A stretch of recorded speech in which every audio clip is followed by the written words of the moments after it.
Gostaria, então, de, para a nossa primeira palestra, chamar ao palco o ministro Moura Ribeiro, que será o presidente da nossa mesa.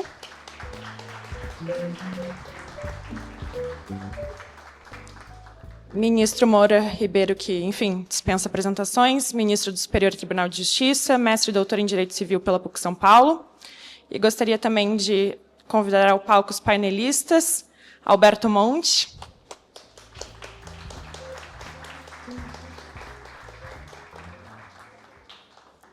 Maria Luísa Munhoz Paredes,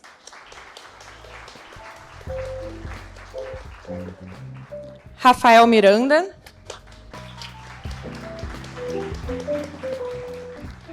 e Valdo Sobrino. Uma ótima palestra a todos.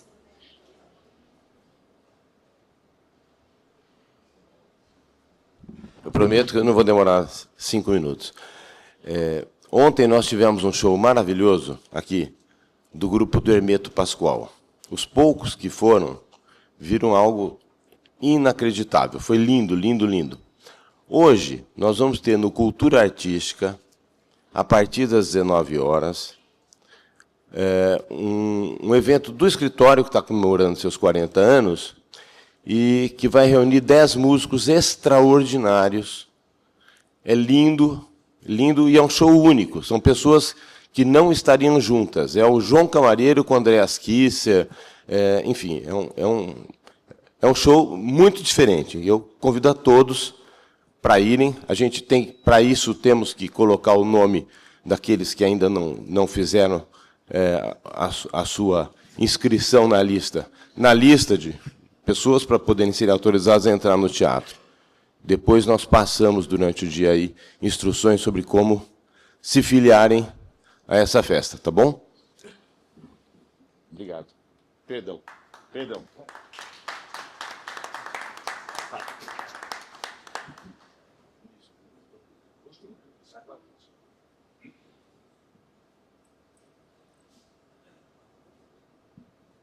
Alô, bom dia. Meus votos de boas-vindas a todos os presentes neste painel, que é um painel muito rico, está se vendo que é um painel efetivamente internacional. Os nomes das pessoas que aqui compõem esta benfazeja sala de conversa, de bate-papos a respeito de um tema tão importante, são professores da mais alta qualidade, já mencionados, Alberto Monte, Maria Luísa Munhoz Paredes, Rafael Miranda e Valdo Sobrinho, com quem já estive no encontro passado, lá em Brasília, se não estou enganado. Mas, voltando a São Paulo, esse cheiro bom de São Paulo, eu me lembro, sem dúvida alguma, do meu Tribunal de Justiça do Estado de São Paulo, onde eu me forjei, e aqui deparei com aquele com quem fiz algumas audiências de seguro, Antônio Penteado Mendonça, quem faço a minha saudação, com grandes lembranças do tempo que estive na 35ª Vara Civil aqui do Foro Central. Mas não posso deixar de fazer também um cumprimento muito expressivo ao Ernest Cizuriuk, porque ele foi o grande comandante dessa batalha imensa que chegou ao nosso marco legal do seguro. O batalhador primeiro foi ele, foi o grande soldado, o pelejador desse grande tema que o Brasil estava precisando, se modernizar a respeito do tema, porque nós só tínhamos o Código Civil 16, com alguma coisinha, alguma melhora no Código Civil nosso agora, de 2002, que vai ser revogado nesse tema a partir do marco legal, agora em dezembro. Então, tenho muita satisfação também de saudar o meu gabinete, a pessoa da Aline e da Daniela, que estão aqui comigo.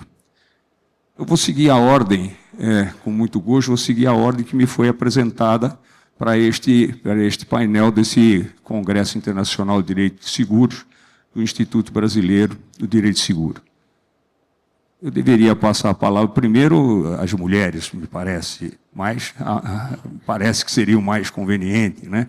E na pessoa, então, da professora Maria Luísa Munhoz Paredes, fazer uma saudação a todas as mulheres aqui presentes e ter agora a satisfação de passar a palavra à Vossa Senhoria, que é professora de Direito, catedrática de Direito Comercial da Universidade de Oviedo, na Espanha, e co-presidente do Comitê Europeu da AIDA, ou seja, Associação Internacional de Direito Seguro. Vai dizer que o sarrafo está lá em cima mesmo, né? E associada do IBDS, que é a maior parte do currículo. A palavra é de Vossa Senhoria. Muito obrigado. Muchas gracias, señor ministro. Estoy muy contenta de estar hoy aquí con todos ustedes. Es un día especial para mí, porque este congreso no es un congreso más. Todos asistimos a múltiples congresos, los que nos dedicamos al derecho en general y al de seguros en particular, pero este es especial. Supone la celebración de un éxito muy grande y muy costoso en tiempo y esfuerzo, el que el IBDS, y especialmente su presidente, Ernesto Chirulnik, ha dedicado durante unos 25 años para lograr que Brasil contara con una ley de contrato de seguro moderna. Y desde luego lo ha logrado, porque se aprecia en ella una especial preocupación por compensar la habitual debilidad desde el punto de vista económico del tomador en la relación aseguradora. Les felicito por ello de todo corazón y les agradezco enormemente que hayan tenido la amabilidad de invitarme a compartir este congreso tan relevante con todos ustedes. Los años no han pasado en balde y la nueva ley, que entrará en vigor en diciembre próximo, presenta acusadas mejoras en relación con el proyecto de ley 3555-2004, en el que tuve en su momento la gran satisfacción de colaborar. Es una ley valiente. No digo que no tenga alguna mejora, pero en general, a grandes rasgos, es una ley que mejora extraordinariamente el ordenamiento jurídico del seguro brasileño, no solamente tal como se reflejaba en el Código de 2002, que era muy mejorado por el proyecto de ley 3555. Es realmente una ley que, desde el punto de vista del derecho comparado, da un paso adelante respecto a muchos ordenamientos del entorno jurídico latinoamericano y europeo. En ese sentido, es una ley que nace avanzada, no atrasada, como ocurre en muchas ocasiones. O sea que mi más sincera enhorabuena, y me alegro mucho de haber contribuido con un granito de arena mínimo a este éxito, y además me alegro mucho personalmente por Ernesto Chirulnik, porque ha puesto su vida en ello. Y eso es algo que hay que apreciar, porque ese altruismo no es para nada común y hay que destacarlo cuando se da. Y con esto paso a valorar la ley desde el punto de vista de la regulación del derecho del seguro de daños. Lo cierto es que me he fijado en los cambios que ha introducido y he corroborado la existencia de una serie de aciertos que quería destacar. No puedo entrar en todo, pero sí en lo siguiente. Hay un acierto para mí muy claro, que es el que no incluye una regulación especial de cada uno de los ramos del seguro, sino que hace una regulación del seguro de daños en general y luego solo del ramo de responsabilidad civil. También es un acierto, a mi juicio, la flexibilidad con la que se regulan tanto el principio indemnizatorio como el principio de equivalencia de las prestaciones. Sí me ha llamado la atención que, salvo despiste mío, no hay regulación específica de la póliza estimada, que sí la había en el proyecto de ley 3555-2004, y por otro lado, que no hay una expresión clara de la cobertura del lucro cesante como posibilidad, ¿no?, de cobertura en los seguros de daños. Por otra parte, hay una gran mejora en relación con el seguro a valor nuevo, por lo que se refiere a la regulación del proyecto de ley. Y luego sí me atrevería a decirles a ustedes que, a mi juicio, en caso de que se difunda aquí el seguro paramétrico, la ley, desde el punto de vista de la licitud de este seguro, por lo que se refiere a su compatibilidad con el principio indemnizatorio, no sería un obstáculo. Creo, por tanto, que es una ley que, desde luego, va a dar cabida a todo tipo de seguros de daños sin ningún problema. Es una ley flexible y es una ley perfectamente protectora de los intereses del asegurado.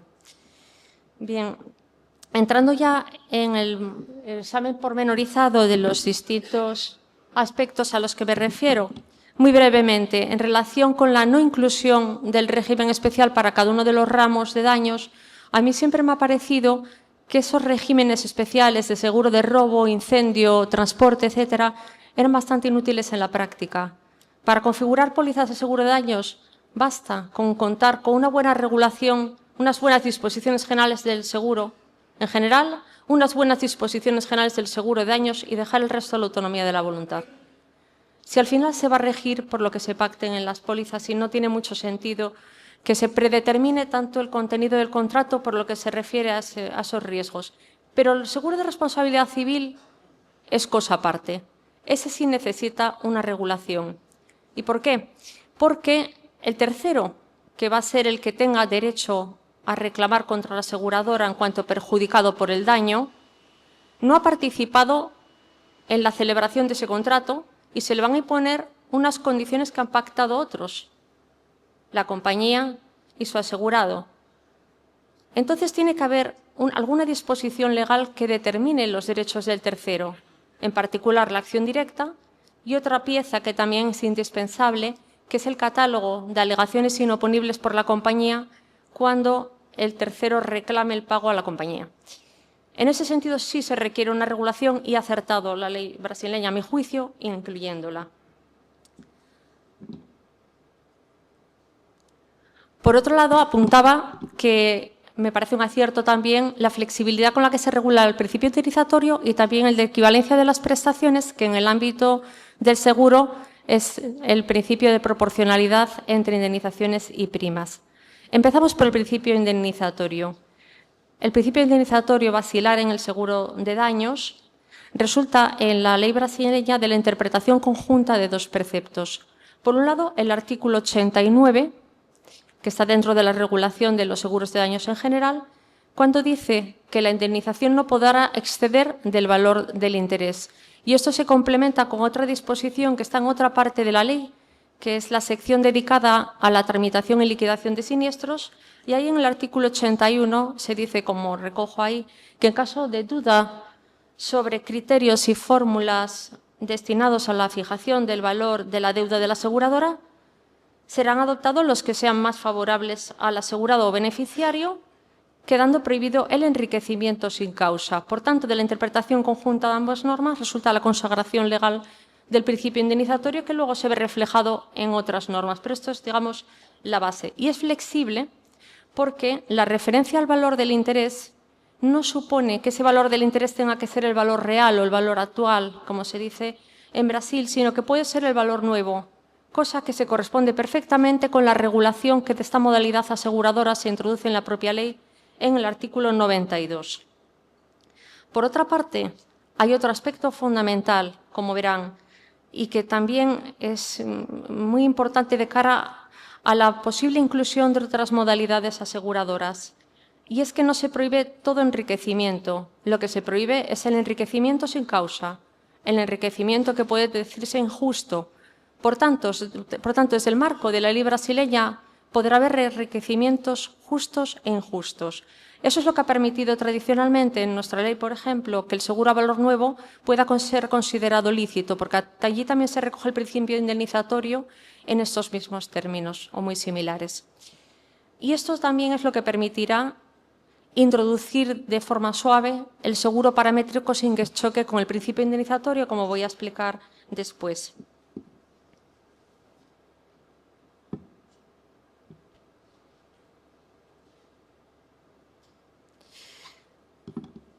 En cuanto al principio de equivalencia de las prestaciones, que es, como decía, el principio de proporcionalidad entre indemnizaciones y primas, tiene dos manifestaciones básicas en todos los derechos. La regla proporcional o regla proporcional de sumas, la que llaman en Brasil rateio, y la regla proporcional de primas, que se llama, por ejemplo, en la práctica española, la regla de equidad. Aquí no sé si tienen esa denominación también. En relación con la regla proporcional de sumas, que está regulada aquí en el artículo 91, pero con carácter general, es una ley que solo se aplica a seguros de daños, solamente para el caso del infraseguro y cuando hay un siniestro parcial, porque si el siniestro es total, la propia suma asegurada actúa como límite de la indemnización, no es necesaria esta regla. Y por otra parte, en cuanto a su formulación, la básica, la indemnización no se pagaría íntegramente en caso de infraseguro en siniestro parcial, sino que los daños se multiplicarían por la relación en que esté la suma asegurada, en este caso insuficiente, con el valor del interés.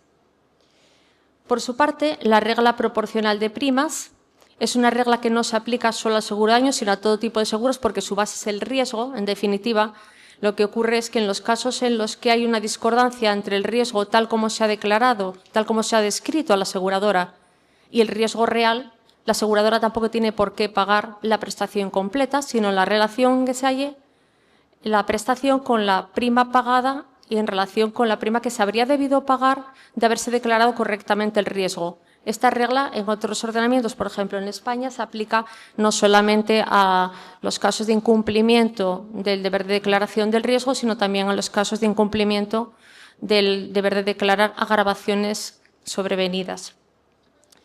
Ambas reglas tienen como fundamento el principio de equivalencia de las prestaciones. Ahora bien, no se puede conculcar la buena fe, evidentemente. Entonces, la aseguradora no puede alegar ninguna de ellas en caso, por ejemplo, de que el infraseguro no sea imputable al asegurado porque ella sea la que la haya determinado la suma asegurada, por ejemplo. Y lo mismo con el caso de la regla de equidad. Si el aseguradora tenía conocimiento suficiente del riesgo por su cuenta, no puede imputar al asegurado el incumplimiento del deber de declaración porque sencillamente no le ha ocultado nada que ya conociera o pudiera conocer con sus propios medios. Lo que se produce ahora, por ejemplo, en los casos del uso de datos que con los que cuenta la aseguradora de todo tipo de fuentes, incluidas redes sociales del asegurado. Bien, en relación con la regla proporcional de sumas, hay una norma muy importante que es el artículo 91 de la ley, en la que se dice algo que ya estaba previsto en el proyecto de ley, pero que contrasta con la regulación del Código Civil de 2002. Y es que la regla proporcional de sumas solamente se aplicará en caso de infraseguro si se ha pactado expresamente. Esto, si se aplica realmente así en la práctica, realmente es una posición muy fuerte del asegurado. Es decir, si las aseguradoras realmente respetan esto, el asegurado se va a ver muy protegido porque el seguro ordinario en Brasil va a ser seguro a primer riesgo absoluto, que para el asegurado es una posición muy fuerte. Por otra parte, hay dos disposiciones que a mí me parece que tienen un interés especial. A continuación, la ley, tras establecer eso en el artículo 91, en el primer párrafo, indica que la aseguradora tiene que explicar la fórmula con la que se va a aplicar la regla proporcional. Eso es muy relevante en la práctica. ¿Por qué? Porque la fórmula a la que antes me refería y que recogí en la diapositiva anterior es una fórmula básica, pero que tiene que ser adaptada, modalizada a determinadas modalidades aseguradoras. Por ejemplo, en el seguro a valor nuevo hay varias fórmulas de calcular, de aplicar la regla proporcional. En el seguro a primer riesgo relativo a valor parcial también hay varias fórmulas en la práctica aseguradora mundial. Incluso en la póliza estimada, cuando se elige como suma asegurada una cifra inferior al valor estimado, también cabe aplicar una regla proporcional modalizada. Por tanto, sí hay que especificar en la póliza, y esto es una regla que realmente genera excepción en el ámbito del derecho comparado. Es decir, es una norma que es muy protectora y es absolutamente fundamental. Por otra parte, también en caso de que se pacte la regla proporcional y se trate de un infraseguro sobrevenido, ya ven por el artículo 91.2, en el que no voy a entrar por falta de tiempo, que se reducen los efectos de la aplicación de la regla proporcional y se limita su aplicación a ciertos casos. Por otra parte,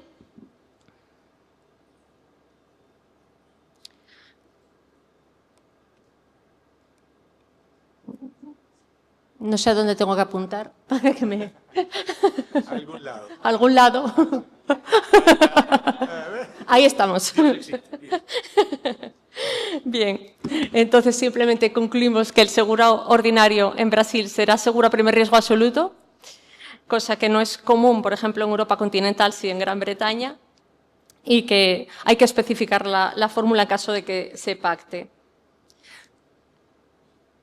En fin. Por otro lado, en cuanto a la aplicación de la regla de equidad, ¿eso qué es el tiempo restante? Voy a tener que avanzar rapidito. Para la aplicación de la regla de equidad hay que tener en cuenta dos cosas, que solamente se va a aplicar la regla proporcional de primas en caso de incumplimiento del deber de declaración del riesgo culposo, y si se trata de la agravación del riesgo, ahí se establece una norma muy protectora del asegurado, que esa además sí que supone un cambio en relación con otros ordenamientos muy claro, y es que en otros ordenamientos, en caso de agravación del riesgo, se aplica habitualmente pues en caso de que se trate de un incumplimiento doloso del deber de comunicar agravaciones del riesgo, normalmente la aseguradora queda liberada de todo pago y en caso de incumplimiento culposo se puede aplicar la regla proporcional. Pues bien, en Brasil solamente, como veis, con el arreglo al artículo 16, la aseguradora quedará obligada al pago de toda prestación, incluso en incumplimientos dolosos del deber de comunicar agravaciones del riesgo, salvo que pruebe que el omitido influyó en el siniestro. Esto en otros ordenamientos no se da, porque, por ejemplo, en Holanda o en Alemania o en Suiza sí está previsto que tiene influencia la falta de relación causal para liberar a la aseguradora, pero solamente en incumplimientos culposos, no dolosos. Por tanto, ahí Brasil se ha dado un paso adelante. No digo que sea muy justo, pero desde luego es por el caso de que se está protegiendo una actuación dolosa, pero el caso es que sí realmente supone un cambio en ese sentido muy protector del asegurado. Y por otra parte, en cuanto a, antes de pasar a ver el seguro a valor nuevo, simplemente quería hacer un apunte. La regulación del seguro de daños comienza por explicar el papel que juegan el valor del interés en relación con la suma asegurada. En esto no hay ninguna novedad especial, pero sí algo que me gustaría destacar, porque esto va a ser relevante en la práctica, y es que la suma asegurada, ahí estamos. Perdón, vamos atrás un momentito. Mucha fuerza. Sí, no sé, o un Padre Nuestro, porque vamos, aquí estoy. Bien, la suma asegurada rige para todo el contrato, salvo que se pacte lo contrario. Esto es muy importante, porque esta es la regla general para los seguros en los que se aplica la regla proporcional. Pero en los seguros a primer riesgo lo habitual es que se pacte que la suma asegurada se irá consumiendo a medida que se pagan siniestros, salvo que se pague una prima suplementaria para rearmar la suma asegurada a la cifra inicial. En Brasil, pese a que el seguro ordinario va a ser seguro a primer riesgo absoluto, a la vez la suma asegurada va a ser siempre la misma para cada siniestro, cosa que es muy relevante para el asegurado. En cuanto a la póliza estimada, aunque no he visto previsión específica, no habría más problema que el caso de que el valor estimado fuera más bajo de que el valor del interés, porque la aseguradora, entiendo que si no se prevé lo contrario, sí podría alegar al asegurado que el valor del interés es insuficiente, no habiendo una protección especial. Y con esto pasamos ya, en el tiempo que nos queda, a hablar... No, perdón, me he pasado de seguro a valor nuevo. Vamos aquí. Bueno, de verdad que hoy me han embrujado, no sé. Ahí está. Ahí. Bien. Ahí tenemos una comparativa del proyecto de ley 3555 con la ley 15.040/24. Como verán, las mejoras son evidentes. ¿Por qué? Porque en relación con el seguro a valor nuevo había una limitación en el ámbito objetivo de esta modalidad a los bienes que se aplicaran en la actividad industrial y los que necesitaran reconstrucción. Actualmente no hay ningún tipo de limitación y el ámbito objetivo se extiende a todo tipo de bienes. Por otra parte, se ha prescindido también de la inclusión de la regla, de la llamada cláusula de reconstrucción, es decir, la reconstrucción obligatoria como condición para el pago de la indemnización excedente del valor actual. Es decir, si no se pacta la cláusula de reconstrucción, el asegurado no estaría obligado a reconstruir como condición para el cobro de la indemnización completa. Y la previsión que antes había, que era muy relevante en la práctica, que es un problema que se ha planteado en todas las jurisdicciones, que es qué ocurre cuando el asegurado no cuenta con dinero suficiente para proceder a la reconstrucción previa de los bienes para poder cobrar la indemnización que supone la diferencia de nuevo viejo, porque no todo el mundo tiene por qué tener ahorros para proceder a la previa reconstrucción. Ya el proyecto de ley preveía la posibilidad de que se fueran haciendo pagos parciales, es decir, que a medida que se fuera reconstruyendo, eso sobre todo se plantea en reconstrucción, pero bueno, puede ser también para reposición, pues la aseguradora fuera pagando. Y ahora mismo no solamente está esto previsto, sino que se prevé que esa forma de pago solamente será válida si eso facilita la reconstrucción, o sea que se redobla la protección del asegurado. Esto es muy importante en la práctica y va, para mí, a dar lugar a una expansión mayor de este tipo de cobertura. Y termino ya en los segunditos que me quedan. Bueno, otra cosa, simplemente apunto. En el seguro a valor nuevo, actualmente, frente al seguro ordinario, en el que será primer riesgo absoluto, salvo que se pacte la regla proporcional, hay otra norma muy valorable para el asegurado, y es que no se va a permitir la inclusión de regla proporcional. O sea que el seguro a valor nuevo va a ser siempre seguro a primer riesgo absoluto frente a los otros seguros. Y simplemente termino con un apunte en relación con el seguro paramétrico para decirles que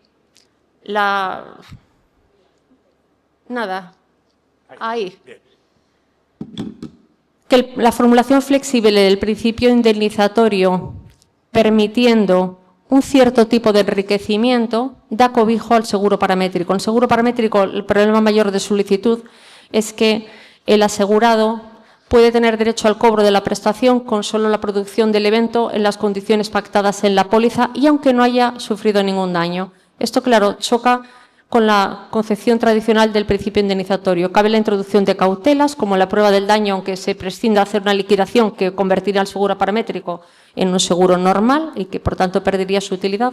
Pero teniendo en cuenta la función económica que cumple este seguro, que permite la reconstrucción de zonas totalmente devastadas por una catástrofe en muy poco tiempo mediante el pago automático de las indemnizaciones, me parece que es mucho más relevante esto desde el punto de vista de la finalidad indemnizatoria del seguro que eventualmente algún asegurado concreto pueda, digamos, tener un enriquecimiento.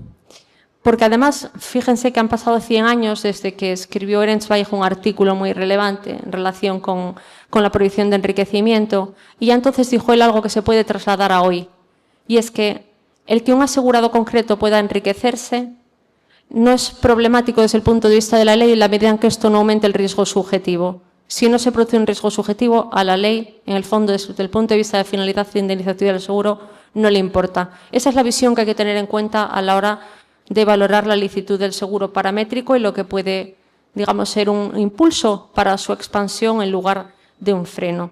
Y nada más. Muchas gracias. Quedo a su disposición para cualquier cuestión.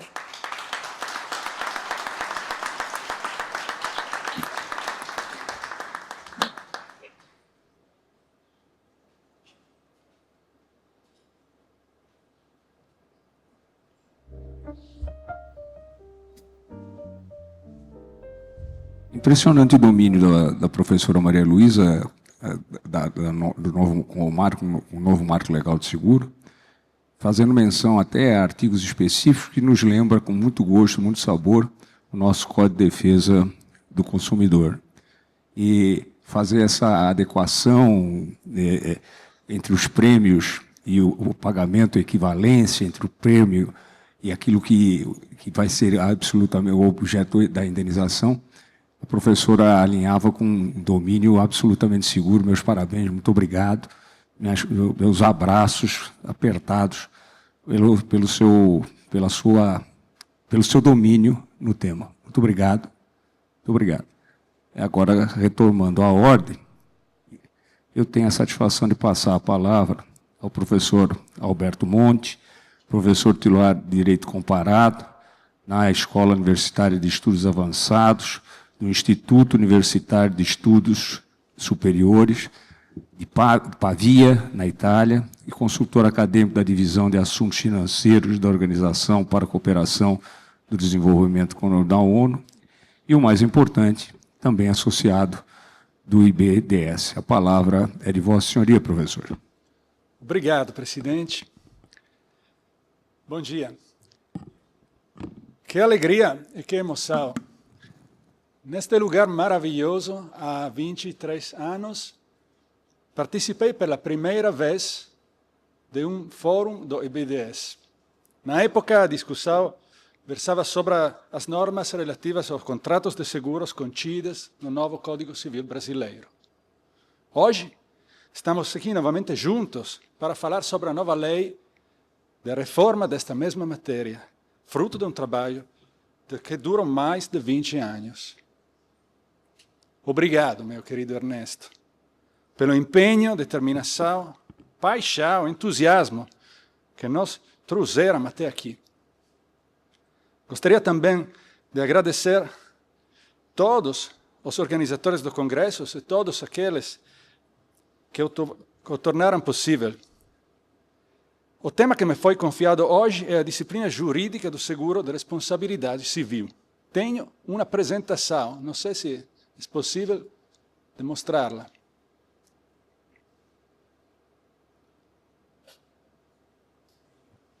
A minha apresentação... Não, aqui está. Muito obrigado. Abordarei este tema numa perspectiva do direito comparado, mas também na perspectiva da aplicação prática do direito no meu país, a Itália, sobre o que tenho um ponto de vista privilegiado.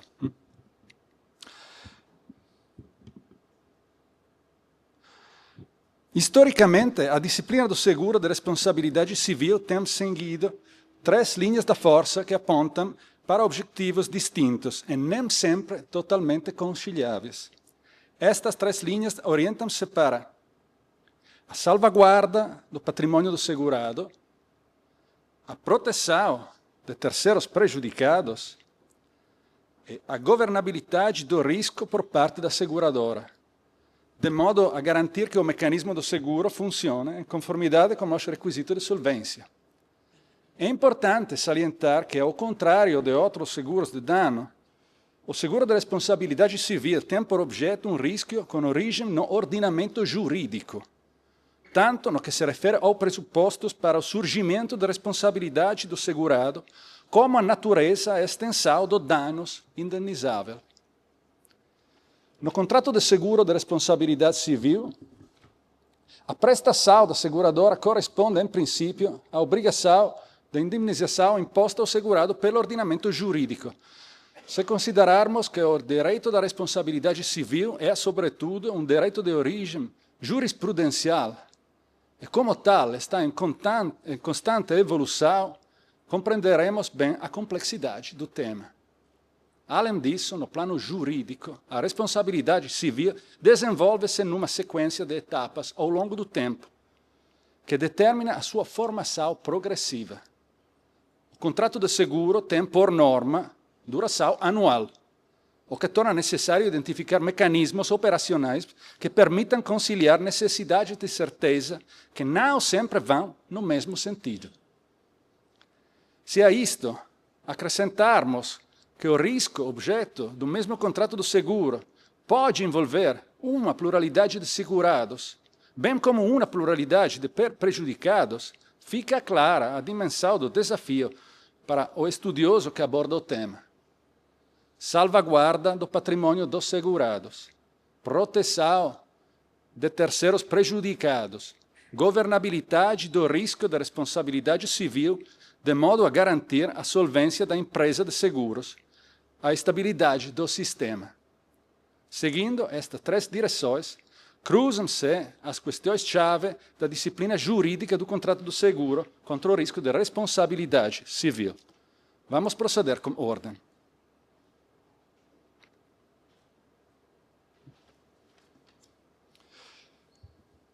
Originalmente, o seguro de responsabilidade civil era visto de forma negativa, pois poderia retirar o sentido da resposta institucional, que consistia em impor à pessoa que causou o dano a obrigação de indemnizar por uma conduta culposa e, como tal, passível de censura. Era como se fosse uma licença para cometer um ilícito civil. Com o passar do tempo, este paradigma foi superado.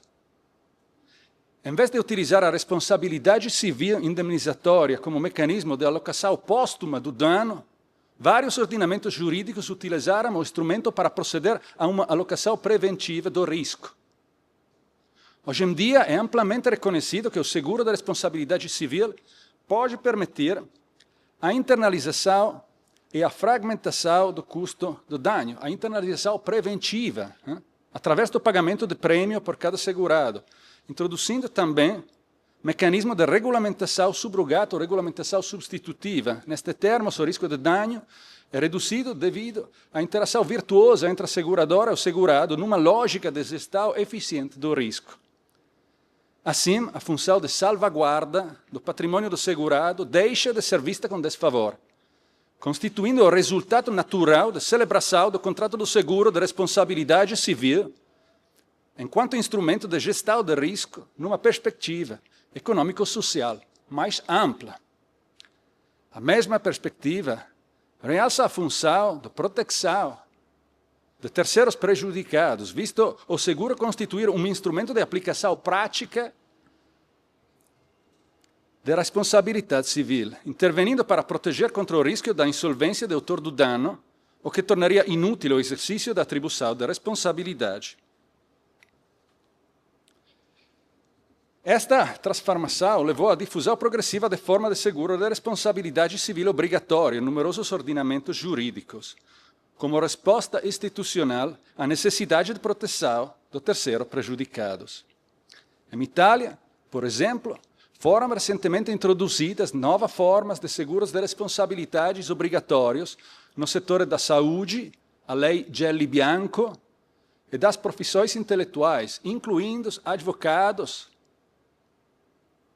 Embora a proteção de terceiro lesado seja uma característica comum aos sistemas jurídicos ocidentais, estes estão divididos quando a atribuição de direitos a estes sujeitos, que são necessariamente terceiros em relação ao contrato, que podem ser exercidos diretamente contra a seguradora autor do dano, e a ação direta, que projeta no plano processual a função de proteção em questão. Essa ação é generalmente admitida em alguns ordenamentos, como os da França e da Espanha, na forma extrema, enquanto outros a excludem ou confinam os casos específicos em que o seguro é obrigatório, nem sequer em todos esses casos, como na Itália, onde existe a obrigatoriedade de seguro para profissionais como advogados, mas não a ação direta de terceiro lesado. A solução da nova lei brasileira está contida nos artigos 102 e 103. Artigo 102, os prejudicados poderão exercer seu direito de ação contra a seguradora desde que em litisconsórcio passivo como segurado. Parágrafo único, o litisconsórcio será dispensado quando o segurado não tiver domicílio no Brasil. 103, salvo disposição legal em contrário, a seguradora poderá opor aos prejudicados as defensas fundadas no contrato de seguros que tiver contra o segurado antes do sinistro.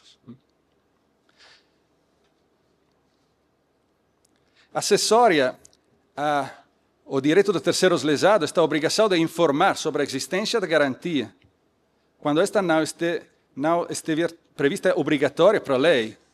Neste respeito, o artigo 105 da nova lei estabelece que o segurado deverá empreender os melhores esforços para informar os terceiros prejudicados sobre a existência e o conteúdo do seguro contratado.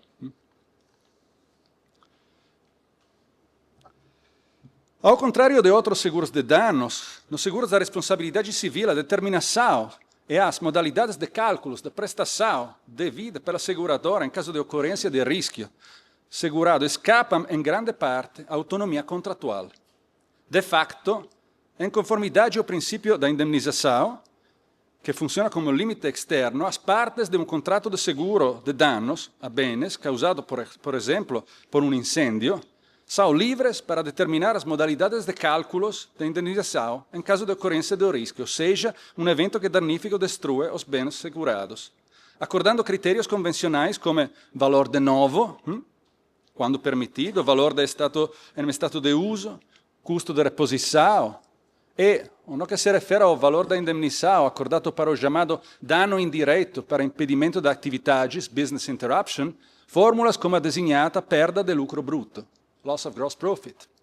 No seguro da responsabilidade civil, é ordinamento jurídico que determina, de forma mutável ao longo do tempo e fora do controle das partes, a natureza dos prejudícios indemnizáveis ou terceiros prejudicados. Por exemplo, danos patrimoniais, danos não patrimoniais, danos morais individuais e coletivos, danos consequenciais, danos puramente econômicos, e sua quantificação por equivalente monetário. No seguro da responsabilidade civil, em outra palavra, não cabe às partes quantificar em dinheiro os valores devidos pela seguradora. Não cabe. No que diz respeito a alguns casos específicos, como danos não patrimoniais decorrentes da perda de um familiar próximo, a resposta dos ordenamentos jurídicos em muitos aspectos semelhantes, como as da França e da Itália, é muito diferente em termos de quantificação monetária. As recentes tragédias do Ponte Morandi em Gênova e da Ferrovia del Mottarone no Lago Maggiore, na Itália, são exemplos disso. Acresce que não se pode excluir a possibilidade que, de longo prazo, a difusão do instrumento do seguro da responsabilidade civil vir a ter um efeito sobre a propensão da jurisprudência para alargar as fronteiras dos danos indemnizáveis em termos quantitativos e qualitativos. Isso caso, em alguns ordenamentos jurídicos, isso causou, em alguns ordenamentos jurídicos, a crise do binômio responsabilidade civil-seguro, como, por exemplo, nos Estados Unidos da América, como a famosa Liability Insurance Crisis da década de 80 do século passado.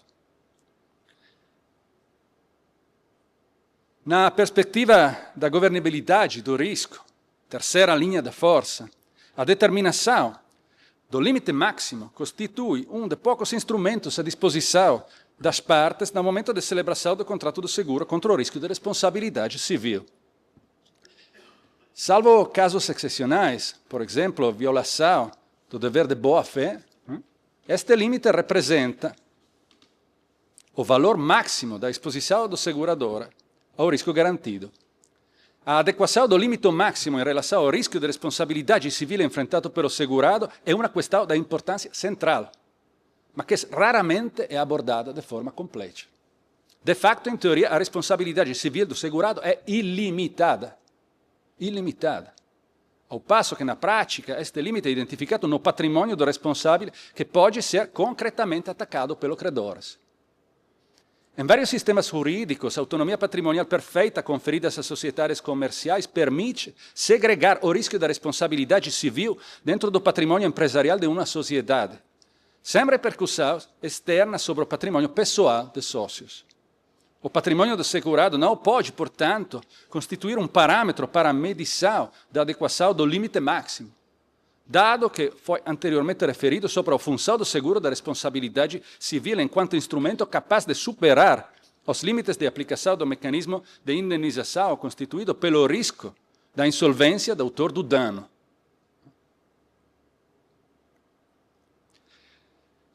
Do ponto de vista da governabilidade, há também a questão da potencial longa latência do risco da responsabilidade civil em vários domínios, nomeadamente na responsabilidade médica, na responsabilidade do fabricante, na responsabilidade dos administradores das empresas, no setor da construção. Devido à desvalorização monetária que reduz o poder da compra do dinheiro ao longo do tempo, os limites máximos que eram adequados no momento de celebração do contrato podem revelar-se totalmente inadequados quando, muitos anos depois, surge o prejuízo causado pela conduta do segurado e a vítima decide pedir uma indemnização. Daí a introdução em vários ordenamentos jurídicos de alternativas ao mecanismo de operação cronológica da garantia, vinculado à ocorrência do fato gerador do dano durante o período de vigência da polícia. Sobretudo, a fórmula Claims Made, que, para efeitos de determinação do ano da polícia afetado pelo sinistro, identifica a verificação do risco segurado na apresentação de um pedido de indemnização por parte do terceiro prejudicados. No Brasil, este tema foi amplamente abordado pela SUSEP no Circular 637 de 2021, estando enquadrado em termos gerais no artigo 98 da nova lei. Na França, o assunto foi regulamentado por uma lei de 2003, a qual introduziu a opção direta entre o fato gerador do dano e a reclamação do terceiro lesado, impondo um período de garantia póstuma obrigatória, estabelecendo uma série de regras operacionais no caso de sucessão de vários contratos ao longo do tempo. O Supremo Tribunal francês, la Cour de Cassation, interveio recentemente, em 2023, para esclarecer que se tratam de regimes alternativos, não sendo admissível a sua combinação. Uma seguradora francesa tinha solicitado que tanto o fato danoso como o pedido de indenização ocorressem durante a vigência do mesmo contrato. Não. Na Espanha, o legislador interveio em 1995, alterando o artigo 73 da Lei do Contrato do Seguro, introduzindo uma alternativa entre a ultratividade e a retroatividade obrigatórias, no sentido recentemente precisado pelo Tribunal Supremo na sentença 170 de 2019. Na Itália, esta questão não é regulamentada pelo legislador, sendo deixada inteiramente nas mãos da jurisprudência, como resultados, ao mínimo, oscilantes. A um mínimo. Apesar de uma série de intervenção aparentemente decisiva das Estados Unidas, da Suprema Corte de Cassação, a Suprema Corte de Cassazione, a últimas das quais em 2018. No que se refere ao seguro D&O, uma das questões mais críticas prende-se com a disponibilidade de um período de prorrogação, de ultratividade, em caso de cessação da garantia devido à falência da empresa contratante. Neste aspecto, o equilíbrio dos interesses em jogo é um exercício bastante complexo, como atesta a vasta gama de soluções elaboradas. Voltando ao limite máximo enquanto instrumento de gestão do risco para a seguradora, deve também ser considerada a possibilidade, já mencionada, de o mesmo limite ser afetado em caso de um ou mais sinistro.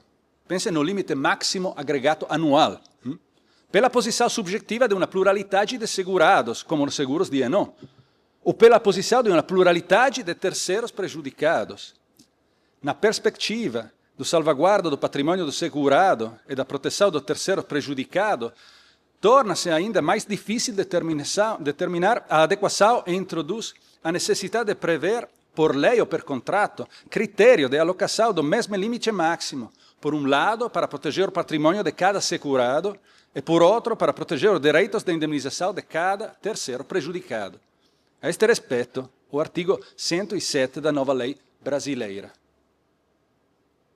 Deve considerar-se que o mecanismo de operação cronológica da garantia influencia no risco de acumulação de uma pluralidade de subjetos relativamente ao mesmo limite máximo de garantia. Pense nas cláusulas de sinistro em série, claim series ou related claims, na Policy Claims Made. A aplicação prática dessa cláusula é novamente remetida para a jurisprudência, com resultados que podem variar de um sistema jurídico para um outro. Outros instrumentos de delimitação do risco, destinados a permitir sua governabilidade pela seguradora numa ótica de solvibilidade, são as cláusulas que predeterminam os tipos de danos cobertos pela polícia. Por exemplo, morte, lesões pessoais, danos materiais a bens, danos patrimoniais por lucros cessantes decorrentes dos eventos acima mencionados, como exclusão expressa ou implícita de outros danos, como os danos não patrimoniais, não decorrentes de morte ou lesão da integridade física ou psíquica clinicamente comprovada. Além disso, existem cláusulas contratuais destinadas a gerir o risco de responsabilidade solidária do segurado com outros sujeitos não segurados, limitando a cobertura à quota interna de dívida solidária imputável ao segurado. Na Itália, onde a jurisprudência assume atitudes oscilantes em relação à validade desta cláusula, uma recente intervenção normativa limitou a responsabilidade dos membros do Conselho Fiscal de Sociedades, também com o objetivo de favorecer a cobertura seguradora por meio da polícia de seguros específica.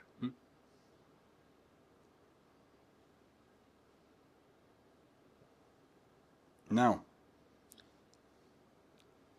Bom, relativamente ao limite máximo, é importante notar que este reflete o interesse da seguradora e influencia a gestão das controvérsias que envolvem o segurado enquanto causador do dano. No termo do artigo 56 da nova lei, o contrato de seguro deve ser interpretado e executado de boa fé.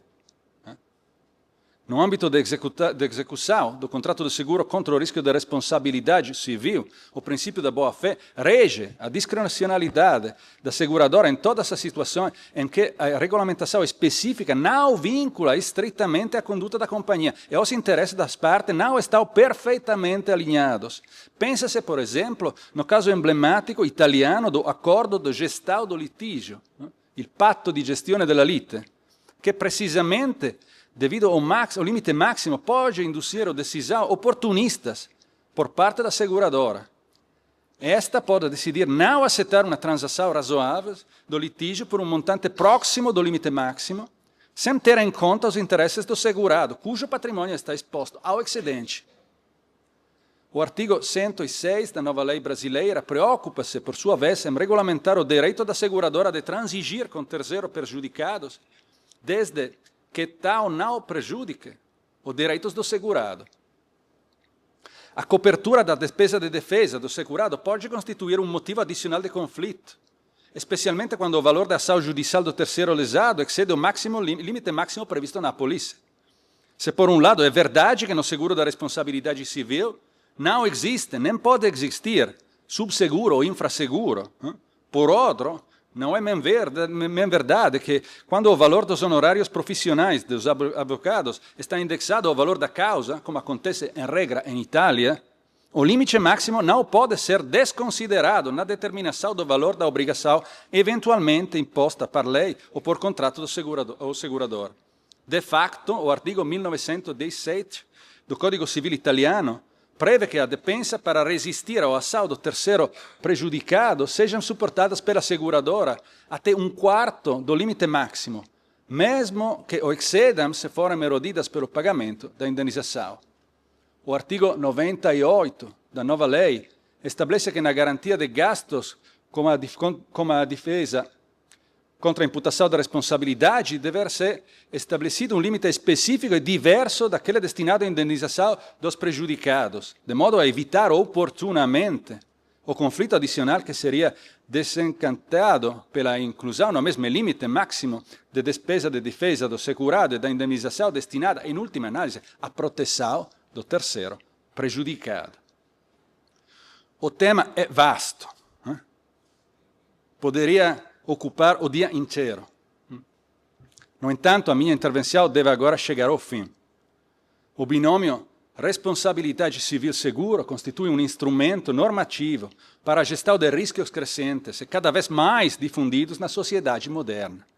Uma vez superado o paradigma da responsabilidade civil como punição, claramente identificada a sua função de alocação preventiva do risco e do dano, as regras e os fundamentos jurídicos em matéria de seguro de responsabilidade civil movem-se ao longo de três linhas de forças indicadas na introdução. Salvaguarda do patrimônio dos segurados, proteção de terceiros prejudicados, governabilidade do risco de responsabilidade civil, de modo a garantir a solvência da empresa de seguro. A integração destas três dimensões numa única figura geométrica constitui um desafio quase impossível, a semelhança do famoso triângulo de Penrose. No entanto, isso não significa que o desafio não mereça ser aceito e enfrentado. Obrigado.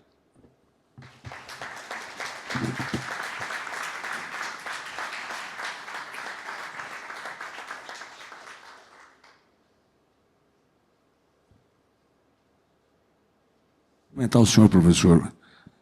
Quando o senhor traz esse tema da responsabilidade civil, eu me lembro que foi o tema da minha questão de direito civil no concurso da magistratura.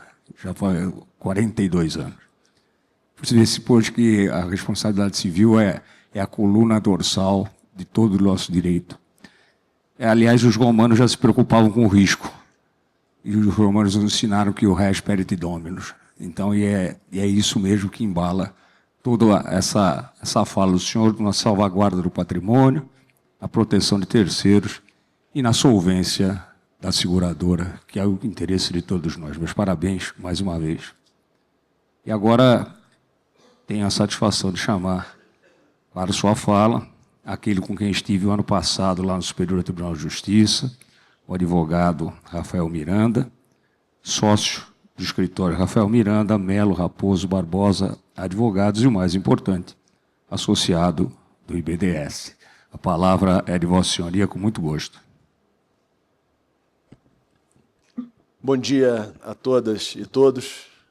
Ministro Moura, para mim é uma satisfação ser saudado novamente por Vossa Excelência. Eu estava brincando com o meu sócio Pedro Ivo ontem que na próxima vez eu vou pedir música no Fantástico, né? A gente teve junto ano passado, estivemos juntos esse ano, e aí abre-se aqui um parêntese, né? Imagina o que o tradutor agora está falando a respeito da nossa piada, porque é algo que é impossível de ser traduzido, né? Mas na próxima vez a gente vai estar pedindo música junto aqui no início dos trabalhos. Antes de tudo, e antes de entrar no tema que me foi confiado, que é a cessão e a transferência do interesse segurado, eu queria saudar aqui meu queridíssimo amigo Ernesto Zurinick. Ontem eu fiquei emocionado, mas emocionado mesmo. Isso para um advogado com 51 anos de vida e já tendo passado por muitos dias no foro, é difícil. A gente vai ficando duro, né? A gente vai ficando insensível, mas ontem eu fiquei realmente tocado, né? Porque é a materialização de um esforço de anos, e um esforço que não se fez à toa, e que Ernesto, em tempo nenhum, em momento algum, duvidou, apesar de vários no entorno dele terem duvidado. E eu tive a oportunidade de acompanhar isso, começando em lados opostos de Ernesto, porque nós nos conhecemos no litígio, na luta, na advocacia contenciosa, aguerrida e combativa, e hoje tenho ele na prateleira das minhas amizades.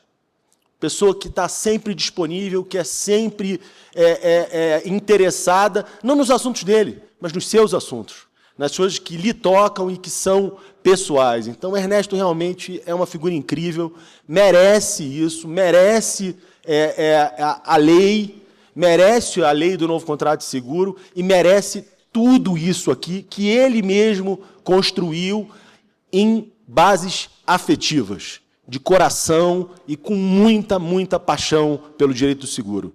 Queria aqui pedir de novo uma salva de palmas a Ernesto Zurinick.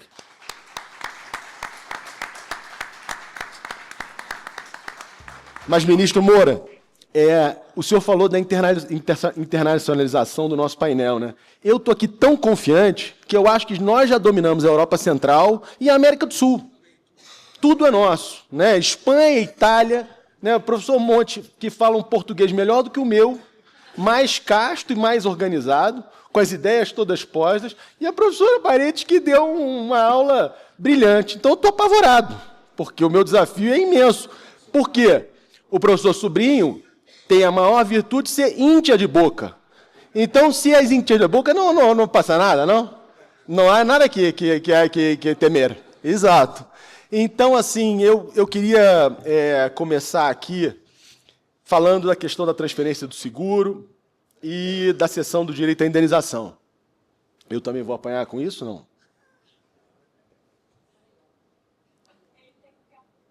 Ah, ok. Muito obrigado. São, basicamente, poucos artigos da terceira seção do capítulo de seguro de danos, mas o mais importante aqui é que eu não sei mexer nesse troço. Vamos lá.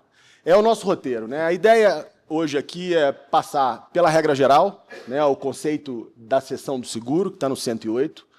Depois, e aí a lei também merece aplausos, porque ela estabelece um procedimento, né? Antes você tinha quase que de forma vergonhosa isso tratado no Código Civil, dizendo que salvo exceção e tal. Não, hoje está tudo devidamente sistematizado, e o procedimento está ali, com prazo, com efeito, com consequência. Tem a exceção, que está no 110, que é a exceção dos seguros obrigatórios, que tem um tratamento distinto, por óbvio, né, o interesse público, toda a teoria do interesse por trás dos seguros obrigatórios, né, traz uma responsabilidade diferente, um tratamento legislativo diferente, e, no final, a questão da distinção da cessão do direito à indenização da cessão do interesse segurado. Vamos lá. Primeiro, o 108, né, que sistematiza a transferência do interesse, né, garantindo que o interesse, né, segue, o contrato seguro segue o interesse, né, ou seja, prestigiando novamente a teoria do interesse, que já vem lá de trás, né, Pontes Miranda tratou da teoria do interesse, o maior deles, Fábio Conde Camparato, tratou disso, inseriu no Código de 22, do Código de 2002. Então, assim, é algo que a gente já está afeto, né? E haverá pessoas que poderão dizer, mas a teoria do interesse, ela é relevante para o seguro? Sim, ela é relevantíssima, né? Ela materializa a ideia da garantia securitária. Por quê? Porque quando o meu queridíssimo André Rosa faz a contratação de uma pólice de riscos operacionais para um shopping center, o segurado, o cliente dele, não está querendo apenas a garantia daquele shopping center se ele pegar fogo ou incêndio. O grande interesse, a grande motivação dele para a contratação de uma pólice de seguro de danos é a garantia da operação empresarial dele. É tudo aquilo que aquele shopping center representa para as suas atividades econômicas. E a teoria do interesse preserva exatamente isso, prestigia isso e faz com que você consiga estabelecer um regramento específico para a satisfação dessa contratação, para a materialização desse risco e do objeto que justifica a contratação do seguro. E aí a gente tem, né, a regra central, que é a transferência do interesse garantido, implica na cessão do seguro correspondente, e o efeito prático, né, quem se torna titular do interesse assume a posição do segurado com todos os direitos e obrigações daí decorrentes. Qual é a base conceitual? Eu já falei aqui, a teoria do interesse, o interesse segurável não é uma coisa, mas a relação que o segurado tem com o objeto do seguro, né, o que justifica tudo que está por trás da contratação desse seguro. Professora Ana Frazão, no elevador, olhando eu falar de direito civil, eu fico até com dor de barriga, né? Ainda bem que a porta fechou. E ela voltou.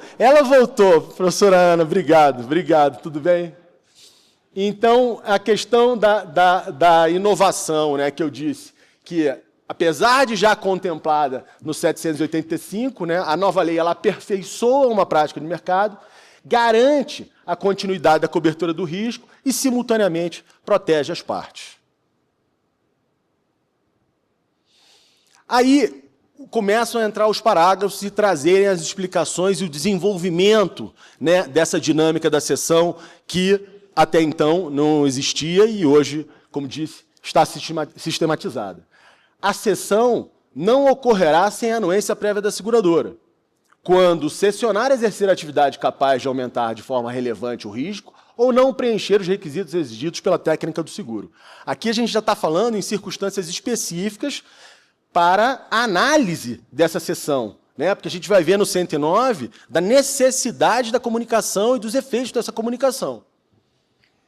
E aí, em hipótese em que o contrato será resolvido, qual é a consequência, né? Com a devolução proporcional do prêmio, ressalvado na mesma proporção o direito da seguradora às despesas incorridas. Então, o que a gente vê rapidamente do parágrafo 1º? A cessão ela não é automática, né? Ela faculta à seguradora o direito de informações, o que é absolutamente legítimo, né? Nos termos da boa-fé, o dever de informar, tudo isso que vocês conhecem muito bem, né? E aí, quais são essas principais informações? O exercício da atividade que aumente de forma relevante o risco ou o não preenchimento de requisitos técnicos de subscrição. Um exemplo, por exemplo, do item 1, para mim é muito fácil, todos os senhores vão entender de forma muito clara, como, por exemplo, o Flamengo, meu time de coração, um clube maravilhoso, vende o seu ônibus para o Palmeiras. Já se cria um problema. Porque o Flamengo tinha um estacionamento arrumado, o ônibus ficava num lugar seguro, o Palmeiras vai parar o ônibus do lado de fora do Parque Antártica. Ministro, é legítimo a seguradora dizer que houve um aumento de forma relevante do risco, total, uma coisa muito difícil de ser explicada. E, no segunda hipótese, por exemplo, não preenchimento dos requisitos técnicos de subscrição, é o caso do meu queridíssimo João Marcelo, meu amigo desde a época do estágio no Escritório Sérgio Bermudes, pega o avião dele e vende o avião dele. Só que ele vende o avião não para uso familiar, pessoal, ele vende para a Esquadrilha da Fumaça. Outro desafio para os tradutores, né? A Esquadrilha da Fumaça é aquela equipe da aeronáutica brasileira que faz com aviões rodopios e coisas mais loucas e inimagináveis. Obviamente que a seguradora tem o legítimo direito de dizer que, olha, eu não dou cobertura para riscos aeronáuticos da Esquadrilha da Fumaça. Se eu tivesse sido informada disso, eu nem subscreveria esse risco. Então, essa me parece ser a segunda hipótese do não preenchimento dos requisitos técnicos de subscrição. E qual é a consequência disso? A consequência da recusa é que o contrato será resolvido com a devolução proporcional do prêmio. E aí a gente entra na questão do equilíbrio, né, da equação econômica financeira do contrato e nas consequências dessa necessidade de observância da equação, né, securitária. E o princípio, né, proteção do mutualismo, evitando que a seguradora seja forçada a garantir um risco que não teria aceito originalmente se tivesse devidamente informada. Eita. E aí a gente tem aqui a questão do desafio do que é, né, o aumento relevante do risco. E aí, óbvio, né, a lei do contrato seguro, como já foi dito aqui ontem, será dito certamente mais tarde, é um sistema. É um sistema que precisa ser lido em sua inteireza. Não dá para se pinçar trechos e interpretá-lo de forma individual, né? Então, no artigo 13, a gente tem a definição do que é o aumento significativo do risco, né? O aumento significativo continuado da probabilidade ou da severidade do risco. É algo concreto, é algo que precisa ser materializado e que precisa ser justificado. E a conclusão, então, que a eventual recusa deve ser razoável e proporcional, exigindo a lei o quê? A prova do agravamento substancial ou a ausência dos requisitos necessários à subscrição daquele risco. O parágrafo 2º, ele trata da cessão do seguro, implicando na alteração da taxa de prêmio, que será feito o ajuste e creditada a diferença à parte favorecida, de novo mantendo o equilíbrio da relação contratual e a função, né, econômico do contrato, e que as bonificações e taxações especiais, esse no parágrafo 3º, e outras vantagens personalíssimas do cedente não se comunicam com o novo titular do interesse.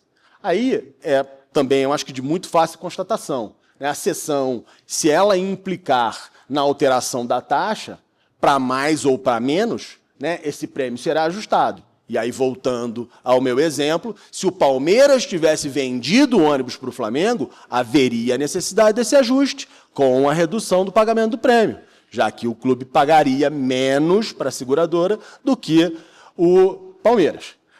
E a concretude, a equivalência atuarial, né, sempre da observância dessa equação risco-prêmio. E as vantagens personalíssimas também aqui, eu acho que me parecem muito óbvias, né? Se alguém teve uma bonificação, se alguém teve algum tratamento pelo seu histórico, né, isso não se transfere automaticamente com o interesse. Pelo contrário, vai ter que se estabelecer uma nova relação de bonificação, de histórico, de taxações, de franquias, etc. e tal, de benefícios com o novo segurado, né? Por quê? Porque isso não está contido no interesse segurável. O 109, ele trata daquilo que eu havia antecipado anteriormente, que é a questão da forma, né, da dinâmica, ou seja, se sistematiza como funciona o processo de transferência. E aí também, de novo, e aqui a lei merece, mais uma vez, ser louvada, porque ela traz para o ordenamento uma sistematização. E sempre que você sistematiza, você traz segurança jurídica. Você dá confiança e explica para as partes o que o legislador está esperando do seu respectivo comportamento. E aí qual é o ponto, né? Ela estabelece um fluxo claro e objetivo. Então, se a cessão implicar a alteração da taxa, o prêmio será ajustado para mais ou para menos. Como é que funciona a comunicação? O cedente e o cessionário devem comunicar à seguradora a transferência. E aí o que a lei fala? 30 dias.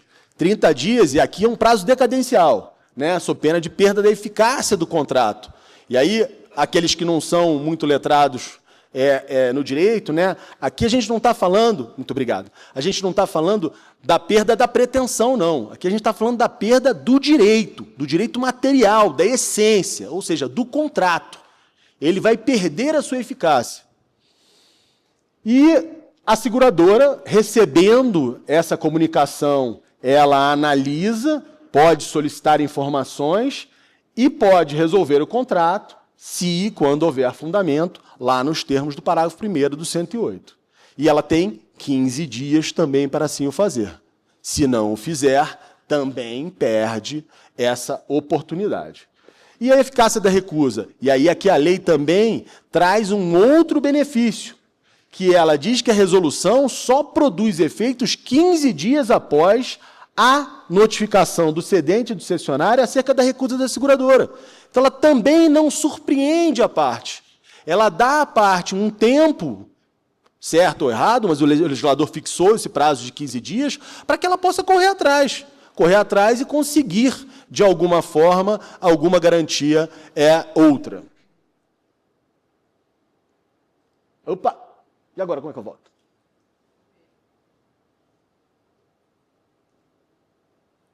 É isso. Então, de novo, aqui, né, o direito da resolução ele não é discricionário, a seguradora não pode resolver o contrato em 15 dias por qualquer motivo? Não pode. Né? O parágrafo 1º do 109 regula o prazo e o procedimento, e o parágrafo 1º do 108 define a fundamentação da resolução. Né? E aí, aquilo que eu falei, que a gente precisa ler, né, a lei do contrato de seguro como um todo, né? A resolução só é válida se houver o aumento relevante do risco, ou não preenchimento dos requisitos técnicos, subscrição, e a leitura do 109 de forma isolada violaria a boa-fé e a função social do contrato de seguro. Aí aqui a gente entra no desafio dos seguros obrigatórios. E a lei também, de forma inteligente, prevê o quê? Que a cessão, nesse caso, né, ela implica na cessão do interesse, implica na cessão do contrato, independente da comunicação da seguradora. E haverá alguém te perguntar, mas por que isso? Porque aqui a gente está falando da transferência de seguros obrigatórios. E o seguro obrigatório ele tem uma razão de ser. A razão de ser por trás dele é o interesse público. Então a gente sai de uma relação meramente privada. Por quê? Porque o legislador, quando estabeleceu a obrigatoriedade da contratação desse produto, ele quer garantir um interesse maior. E aí a lei, no caso de um interesse maior, dá também um tratamento diferente. E esse tratamento é o quê? Independe da comunicação à seguradora. A justificativa, para tanto, o interesse público na continuidade da cobertura se sobrepõe à autonomia privada, né, e à vontade das partes, especialmente porque, nessas hipóteses, quase impossível de haver as alterações lá do parágrafo 1º do artigo 108 a justificarem uma conduta diferente. E você tem a preservação da garantia, né, e do interesse segurável em razão do interesse público. O 111, e eu já me encaminho aqui para o final, para a turma não ficar brava comigo, é a seção do direito à indenização. E aqui a gente está tratando não do contrato de seguro, mas do resultado da indenização securitária. E o que diz, né, a lei? A lei trata a preocupação do legislador aqui, né, é só em que se evite o pagamento a alguém errado, né? Ou seja, garantir que a indenização siga o caminho correto para aquele que é o detentor desse direito, né? Então, o que se transfere é o crédito, né, oriundo da indenização securitária. O momento disso, obviamente, depois do sinistro, depois da regulação e depois da liquidação. O requisito da comunicação, né, para a seguradora ser informada, o dever de boa-fé, o dever de comunicação também estão aqui intrinsecamente relacionados. e para que ela possa direcionar o pagamento da indenização securitária ao real titular do crédito, evitando o pagamento indevido, por conta da cessão, né, entre as partes já ter se materializado. Isso é muito comum nas operações bancárias, nas questões de financiamento de obra pública, são exemplos, eu acho, que me ocorrem aqui com maior facilidade, ministro Moro. Então, assim, só para concluir, já passei aqui 10 segundos, queria ter sido britânico, mas não fui, dizendo que eu acho que principais, fazendo um fechamento aqui, né, as principais inovações, né, a lei distingue claramente a cessão do seguro da cessão da indenização, institui prazos, objetivos e procedimentos equilibrados para comunicação e para recusa, preserva a continuidade essencial dos seguros obrigatórios, harmoniza os efeitos econômicos, devolução do prêmio, ajuste de taxa para mais, para menos, né? E qual o resultado? Aumento da segurança jurídica, da estabilidade contratual, da prudência técnica, fortalece a função econômica e social do seguro e, consequentemente, o mercado em que nós todos estamos aqui inseridos. Queria, de coração, agradecer a vocês por terem dado a mim aquilo que vocês têm de mais importante, que é o tempo de vocês, dizer que, para mim, é uma honra estar aqui hoje na frente de pessoas tão queridas, tão ilustres, e deixar o meu muito obrigado para todos vocês. Muito obrigado.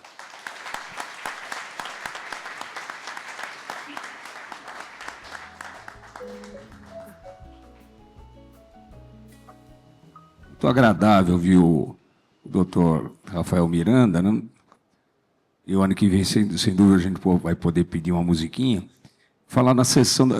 Só me chama a atenção que tivemos um julgado muito recente a respeito de penhora de indenização. E aí, como é que vai ficar? Qual o montante que será possível de ser penhorado? Será que vamos seguir aquela questão dos 40 salários mínimos? Já ficando pensando mais para frente. Mas meus parabéns. Muito obrigado, então, até pela diferenciação de prescrição e decadência tão difícil de ser feita no mundo atual, né? Muito obrigado. Muito obrigado. Eu que agradeço e cumprimento. E vamos, então, agora, com muita satisfação, passar a palavra ao advogado Valdo Sobrino, advogado, doutor especialista em Direito de Seguros, decano da Faculdade de Direito da Universidade Atlântida, na Argentina, associado do IBDS, que é importante, mas o mais importante, pediu para destacar, que é torcedor do Boca Juniors. E, além de tudo, me confidenciou que a 8ª maravilha do mundo é a Bombonera. A palavra é de Vossa Senhoria.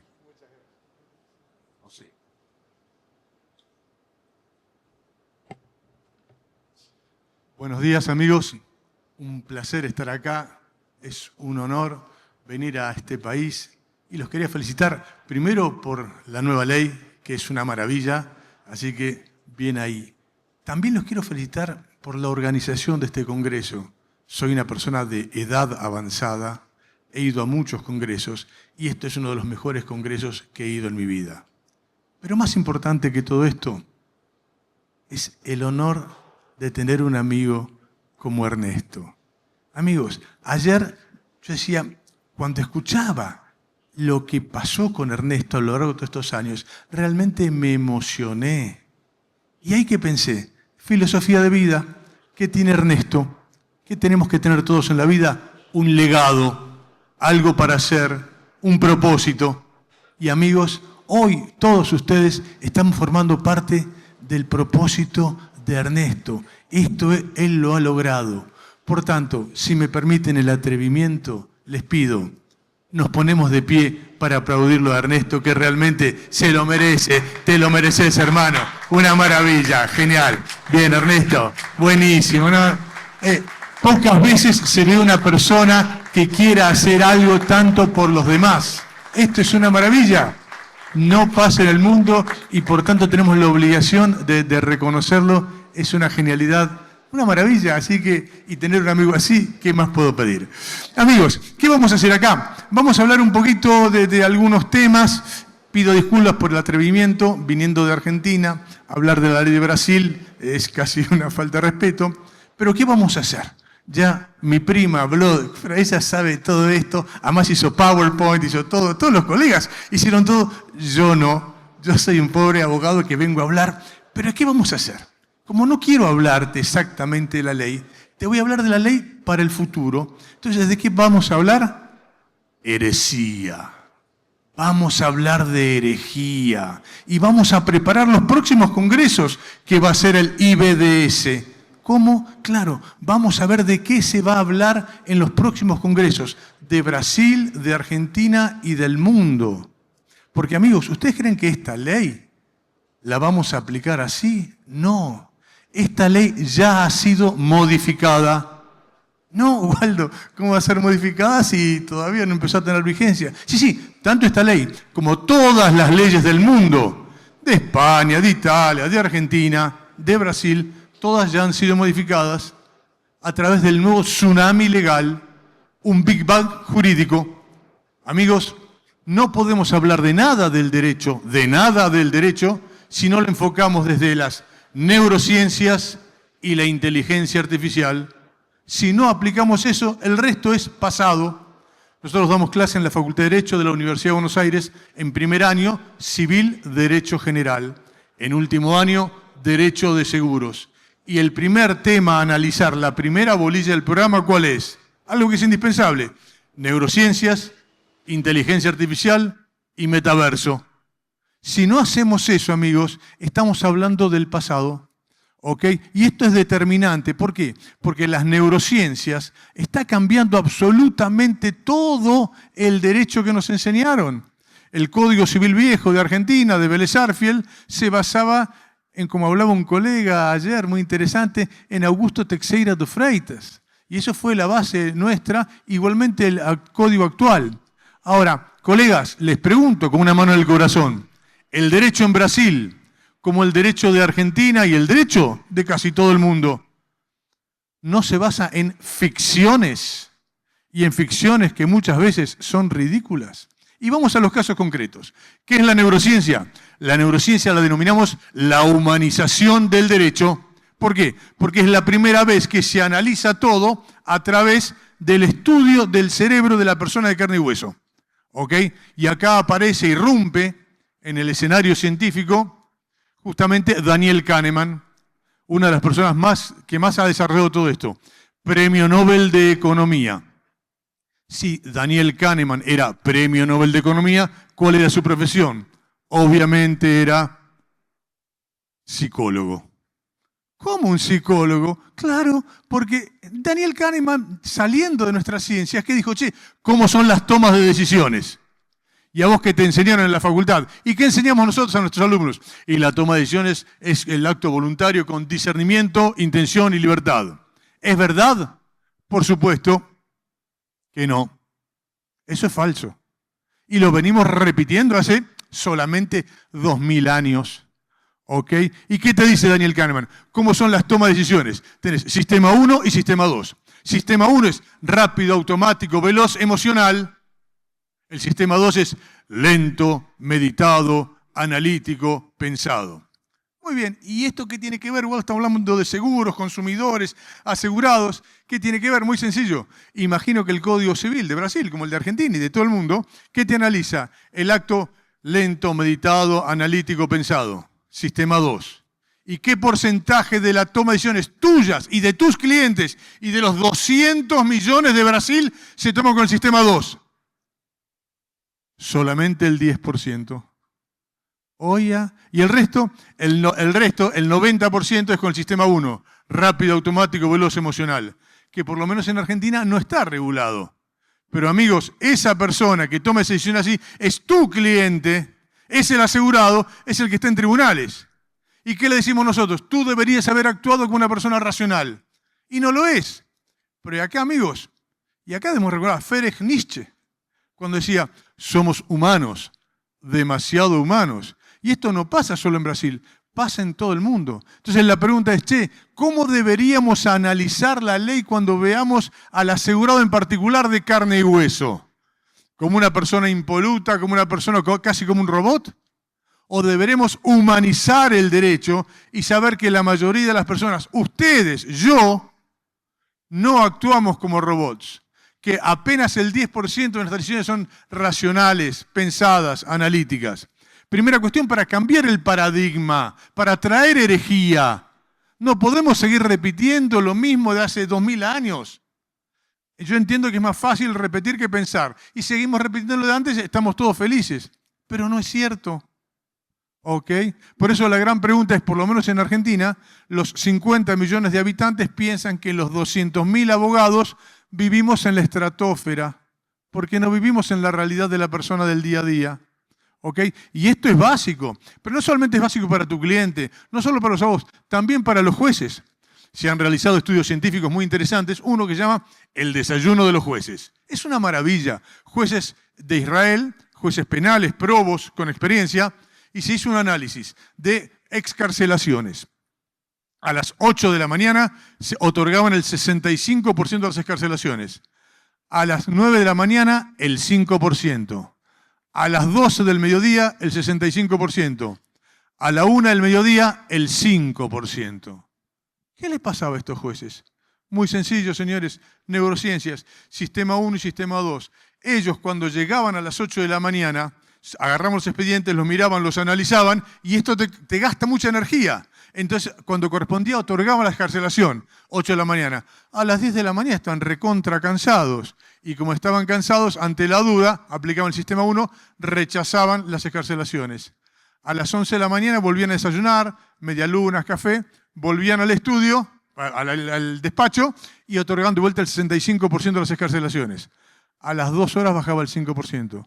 Ya se están estudiando las neurociencias incluso para la justicia, porque a vos te va a depender si tu cliente queda libre o no, de acuerdo a qué horario te toque. Fíjate la trascendencia que tiene todo esto. Por eso reitero, la humanización del derecho y especialmente del asegurado. ¿Ok?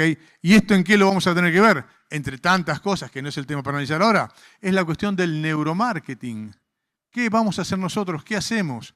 Por eso la idea es hablar un poquito de los seguros de daños con las neurociencias y la inteligencia artificial para ver qué va a pasar y qué va a suceder en el futuro. Adelanto un poco lo que pienso. Amigos, creo que en el próximo congreso o en los próximos congresos que se hagan, se va a plantear, ¿existe la reticencia? ¿Existe la agravación del riesgo? ¿Existe la falta de denuncia? ¿Cómo? Waldo, estas son cosas básicas del derecho. Vamos a ver si sigue así. En su momento fue lógico. Ahora sigue siendo igual que siempre. Y esto es lo que nos tenemos que replantear. Justamente esto es lo bueno de este tipo de congresos. No repetir lo que siempre dijimos. Vamos a plantear cosas novedosas. Y en esto lidera Ernesto. Él nos lleva por caminos novedosos. Y eso es lo interesante. Entonces, por un lado tenemos las neurociencias. Y por otro lado tenemos la inteligencia artificial.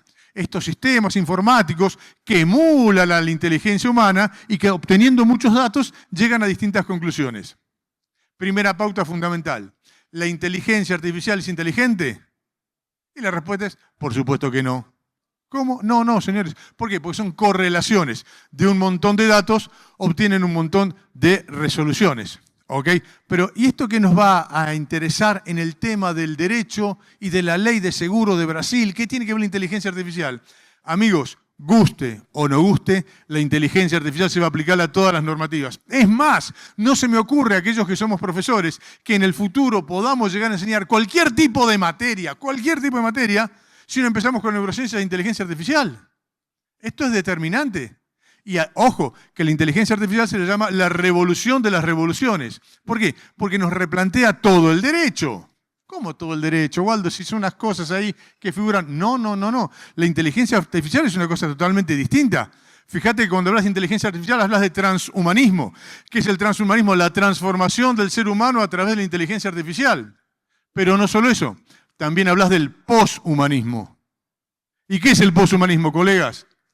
El poshumanismo nos hace acordar a Yuval Harari, de animales a dioses. ¿Qué es un dios? Aquel que es eterno. ¿Y qué tiene que ver, Waldo? Pues bien, el poshumanismo es la muerte de la muerte. No, es un chiste, ¿no? No. Ya hay científicos que dicen, ¿querés ser eterno? Sí, muy fácil. El cuerpo es el hardware, la mente es el software. Cuando vos te estés poniendo viejo, te sacamos el software, la mente la ponemos en una computadora y vas a seguir viviendo. ¿Ok? Para que veamos que desde las bases mismas ya no sabemos siquiera si el derecho va a seguir siendo antropocéntrico para proteger al hombre. Ya hay algunos que dicen, no, el derecho va a ser sensocéntrico. Vamos a tener que proteger a aquellos que sienten. ¿Y qué me decís? ¿Que un robot, un cacho de lata, puede sentir? Amigos, son todos algoritmos. Cuando se descubre el algoritmo del sentimiento, capaz que siente. Pero de vuelta, ¿y qué tiene que ver esto con la ley? Muy fácil. Big Data, algoritmos inteligentes, Internet of Things. ¿Qué es Big Data? Big Data es la nube. ¿Y la nube qué tiene? Toda la información. ¿De quién? De todos. ¿Cómo? De todos. ¿Y esto qué va a significar? Amigos, lo que denominamos la parábola de la información. Y este es un tema básico. ¿Por qué es la parábola de la información? Sencillo. ¿Por qué nace la reticencia, la agravación del riesgo, la denuncia del siniestro? Obviamente porque hace 500 años, 100 años, 50 años, toda la información la tenía el asegurado. De ahí que nace la reticencia, porque la compañía de seguros no tenía información. Che, ¿y cómo va a ser hoy la reticencia o la agravación del riesgo con la inteligencia artificial? Amigos, muy fácil. ¿Qué información tiene la compañía de seguros? Toda. ¿Cómo? Toda. ¿Ok? Y entonces la pregunta es, ¿va a seguir siendo necesaria la reticencia? A ver, cuando el doctor Cyrulnik escriba la historia de su vida, que va a ser un libro apasionante, va a haber cosas que no se va a acordar, Ernesto. ¿Y qué va a hacer Ernesto? Va a llamar a su compañía de seguros, porque él tiene un perfilamiento, como cada uno de nosotros, donde tienen clara toda la historia de él. ¿Ok? De acá viene el gran tema. Che, ¿y entonces cómo se va a aplicar esto? Muy fácil. Tenemos que reanalizar el derecho. Y acá la ley de Brasil tiene cosas muy interesantes. A ver, si no me recuerdo, el artículo 37 te habla de la lealtad, el 45 de la información, el 46 de la alerta, el 56 de la buena fe. Y amigos, y ya lo planteaba María Luisa, che, cuando decía algunas cosas, y esto se va a ver a través de la buena fe. Y la pregunta va a ser, ¿cómo vamos a tener que lograr estas cuestiones de reanalizar estos temas con respecto a la buena fe, la lealtad? Che, y si las compañías saben esto, ¿yo lo tengo que informar? Por eso, una cosa muy buena que tiene la ley de Brasil, la nueva, es que allá en Argentina hablamos del deber de información, deber de asesoramiento y deber de advertencia. El deber de información es explicar las características generales del bien o servicio. Bien. El deber de asesoramiento es que vos le tenés que decir al asegurado si lo que le vas a vender le sirve o no le sirve. Bien. Y el deber de alerta es más profundo todavía, que te tiene que decir si lo que vas a adquirir como asegurado te puede perjudicar o no. Y esto ya lo tiene la ley de Brasil, que te habla del deber de alerta. Por tanto, vos fíjate que lo que estamos planteando, ¿hay que ir al Congreso para modificar las leyes? Por supuesto que no. De aburrido que soy, escribí un libro de 3 tomos, muy, muy feo, muy insoportable, que es La Ley de Seguros de Argentina, modificada por las neurociencias, la inteligencia artificial y el metaverso. ¿Por qué? Porque no es necesario tratar de ir al Congreso para modificarla. 5 minutos, 7 dice acá. Bien, muy bien, ya me están echando. Muy bien, entonces, esto es lo que tenemos que tener presente. Algunas cositas concretas. Bien. No sé cómo será en Brasil, pero en Argentina tenemos un problema. En Argentina tenemos varios problemas. Uno de los problemas que tenemos es que decimos el deber de información es la columna vertebral del derecho al consumo. Bien, viva, excelente. ¿Y cuál es la sanción que se aplica a la empresa cuando no cumple con el deber de información? La sanción que se le aplica es... ¿Cómo? No hay sanción. No, Waldo, ¿cómo no haber sanción si es en la columna vertebral? No hay sanción. Y acá es donde planteamos nosotros, esto se los tiramos a ustedes por si llega a servir. Una cuestión que planteamos es, cuando una empresa en general o una compañía de seguros en particular no cumple con el deber de información, la sanción va a ser, no se va a aplicar en perjuicio del consumidor todo aquello que se debería haber informado, pero no se informó. Va de vuelta. Cuando la empresa en general o la compañía de seguros en particular no cumple con el deber de información, la sanción automática que se va a aplicar es no se va a aplicar en perjuicio del consumidor todo aquello que se debería haber informado, pero no se informó. Y acá lo seguimos relacionando con la ley de Brasil. Vos fíjate que el deber de información generalmente se analiza el deber de información activo, que es el que el asegurado le tiene que hacer a la compañía de seguros, o el de la compañía de seguros que le tiene que informar al asegurado. Pues bien, colegas, les propongo crear algo nuevo, que es el deber de información pasivo. ¿Cómo? El deber de información pasivo. ¿Qué es esto? Muy sencillo. En Argentina tenemos un artículo en la ley de seguros que dice, toda declaración, denuncia o información que el asegurado le tiene que hacer a la compañía de seguros, pero no se la hace, la ley considera que igualmente ha sido cumplida si la compañía de seguros tenía conocimiento de ese hecho. Ok, va de vuelta. Toda declaración, denuncia, información que el asegurado tiene que hacer, pero no la hace, la ley la considera cumplida si la compañía de seguros tenía conocimiento. ¿A qué apuntaba esto hace 50 años cuando se hizo la ley? Un hecho público y notorio, un terremoto, un maremoto. No tengo que informarte, vos te diste cuenta, compañía de seguros. Pues bien, colegas, acá viene el gran tema. El hecho público y notorio del siglo XX, en el siglo XXI se llama Big Data. ¿Cómo? El hecho público y notorio del siglo XX, en el siglo XXI se llama Big Data. Es decir, todo lo que está en Big Data, la compañía de seguros lo conoce. Entonces, si me llegan a alegar reticencia, agravación del riesgo, falta de denuncia, yo puedo decir válidamente, señor compañía de seguros, usted sí lo conocía. Y acá viene el grave problema. Me van a decir, che, Waldo, está bien, muy bonito todo, pero ¿cómo hago yo para probar que la compañía de seguros tenía conocimiento de eso? Yo no sé si existe en Brasil. En Argentina tenemos un desarrollo en la prueba que es muy interesante y se llama cargas probatorias dinámicas. ¿Qué significa esto? Que en el tema de los consumidores no es el que alega debe probar. No. ¿Quién debe probar? Aquel que se encuentre en mejores condiciones técnicas, económicas, jurídicas o fácticas. ¿Qué va a implicar esto? Sencillamente, amigos, cuando una compañía de seguros alegue reticencia, alegue que la suma asegurada no es la correcta, alegue agravación del riesgo, alegue falta de denuncia, ¿qué va a decir el abogado del asegurado peleando con la compañía de seguros? Compañía de seguros, vos ya lo sabías esto. ¿Y cómo lo pruebo? No lo tengo que probar yo. Va a ser la compañía de seguros la que va a tener que acreditar que no tenía esa información. Amigos, acá hay mucha gente joven y hay algunas palabras que no conocen. Intimidad, confidencialidad, privacidad. ¿No sabés lo que es eso? ¿Por qué? Porque el amigo Mark Zuckerberg tiene toda la información de nosotros. Recuerden que los datos son el petróleo del siglo XXI. ¿Y por qué es archimultimillonario Mark Zuckerberg? ¿Porque tiene Facebook? No, porque tiene la data de todos nosotros. Y esa data se vende. Y cuando vos vas a una aplicación, dice, esta aplicación es gratuita. Sí, es gratuita. Pero recordemos, no todo lo gratis es gratuito. ¿Cómo? No todo lo gratis es gratuito. ¿Por qué? Porque gratis es que yo no pago en dinero. ¿Pero con qué pago? Con el petróleo del siglo XXI. ¿Qué es esto? Justamente los datos de todos nosotros. ¿Ok? Entonces, como pequeña sugerencia, como pequeña propuesta, digo, amigos, la ley de Brasil está interesantísima, pero vamos a aplicarla con la modernidad, con la inteligencia artificial, con todo esto, porque realmente puede llegar a suceder. Y esto de a poco va aconteciendo en Argentina. Por ejemplo, hablaba mi prima del tema de la prorrata. Y la prorrata está en la ley de seguros, la prorrata está en el contrato. Ahora, amigos, y acá sí humanicemos el derecho. Pregunta, y capaz que hay profesores de contratos. ¿Qué pasa cuando un consumidor no lee un contrato? Atrás, Satanás, culpa tuya, irás al infierno. ¿Es verdad? No. ¿Cómo? No. ¿Quién lee los contratos? De ustedes les pregunto, ¿eh? ¿Quién de nosotros lee el contrato, lo entiende y lo memoriza por los siglos de los siglos? Nadie. Che, y si no lo lees vos, ¿lo tiene que leer tu cliente, entenderlo y memorizarlo? No.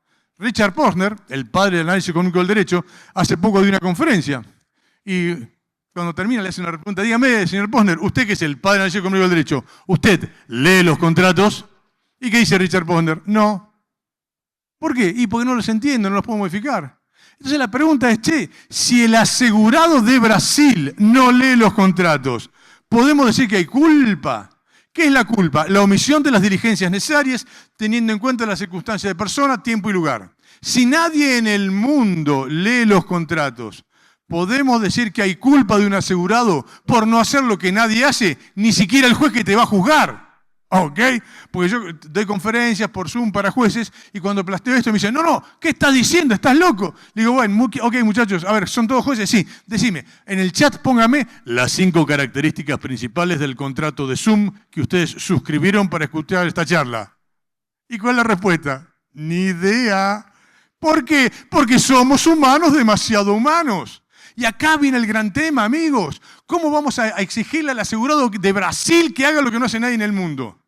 Claro, alguno me pregunta, che, pero pará, ¿y cómo hacemos entonces las compañías de seguros? ¿Cómo informamos? Muy fácil. Y acá Brasil está a la cabeza.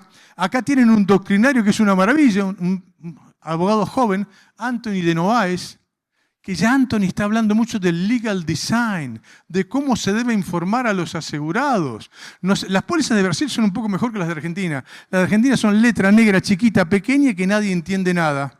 ¿Ok? Y encima la gente dice que no lo lee.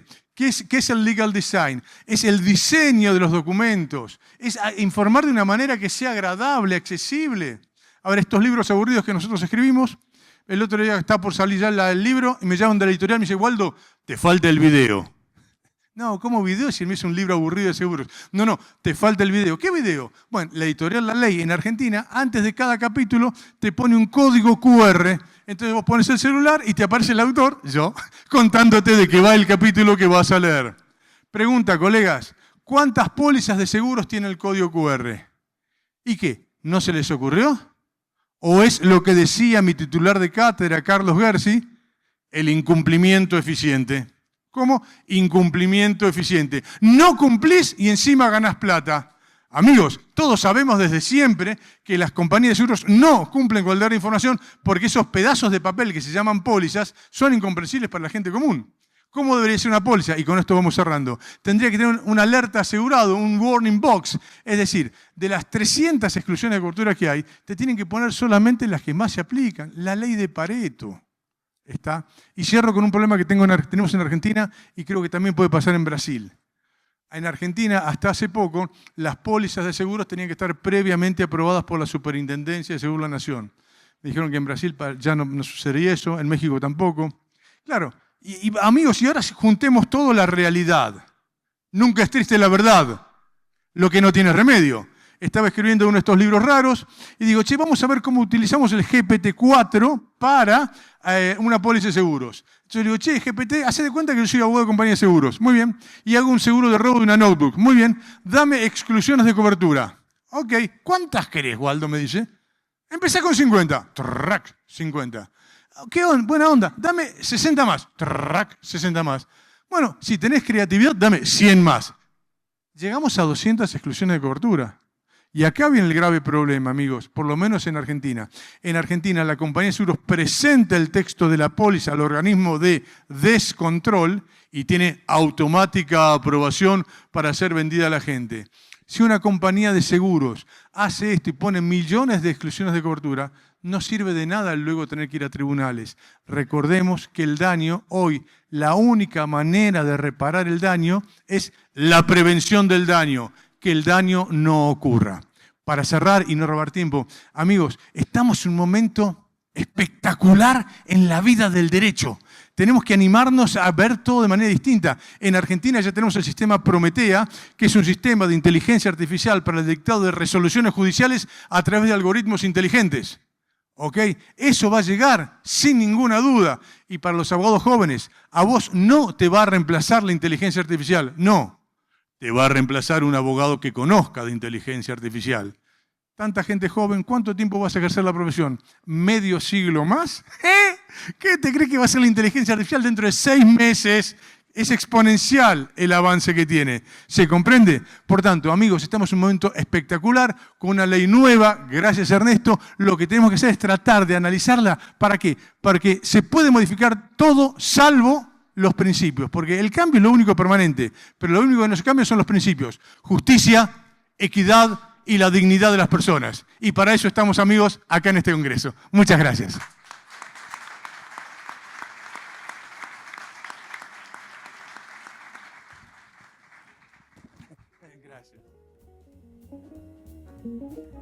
Gracias. Muy amable, muy amable. Esto es suyo.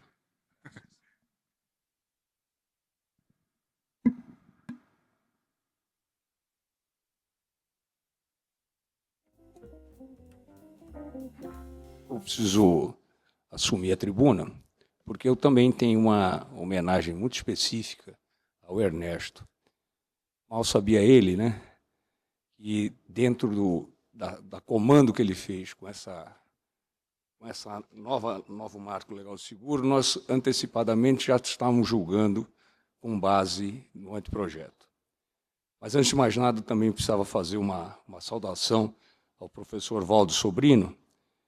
Como vimos, um homem show, né? Um Maradona dos gramados do direito do seguro. Ou tem a habilidade de um dançarino de tango no direito do seguro. Mas, Ernesto, semana retrasada, nós julgamos um caso, ela da relatoria do ministro Vilas Boas Cueva, acabou a relatoria passando à ministra Nancy Andrighi, e acho que ainda nem sequer foi publicado este acordo. Mas era um caso muito interessante em que uma mãe havia feito um contrato de seguro em benefício do seu filho, um menino diferenciado, uma pessoa que tinha surtos esquizofrênicos. E, como diria a vida como ela é, esse menino, beneficiário do contrato de seguro, mata a mãe. Annette Claire, sem dúvida alguma, faria uma boa novela a esse respeito, porque quem matou finalmente é Odete Reutemann. E nós estamos com esse problema. E lá a seguradora se negava ao pagamento, porque, em razão, a seguradora se agarrava ao 768 do Código Civil e a obrigação do segurado de não agravar o risco que nós estamos falando aqui. Mas nós saímos, Ernesto, dizendo que, na situação, nós estamos diante de um inimputável e nos agarramos ao artigo 69 do seu projeto.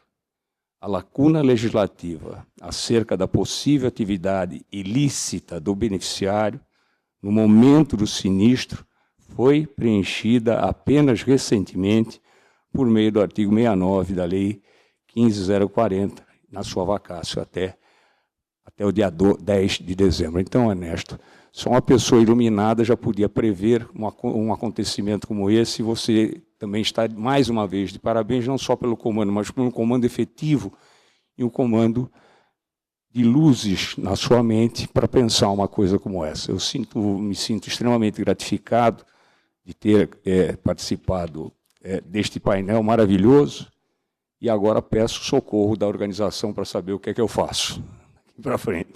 Muito obrigado. Bom dia a todos.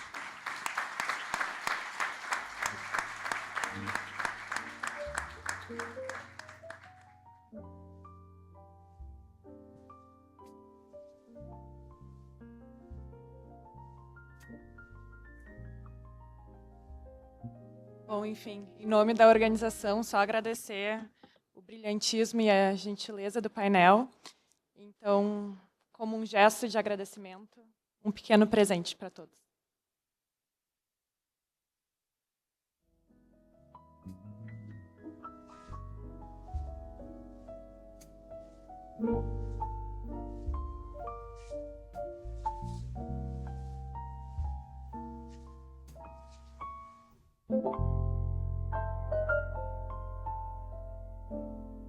Alguns avisos de ordem prática. Teremos agora um coffee break no fundo por 15 minutos e, na sequência, retornamos com o próximo painel, Cosseguro e Resseguro. Até breve.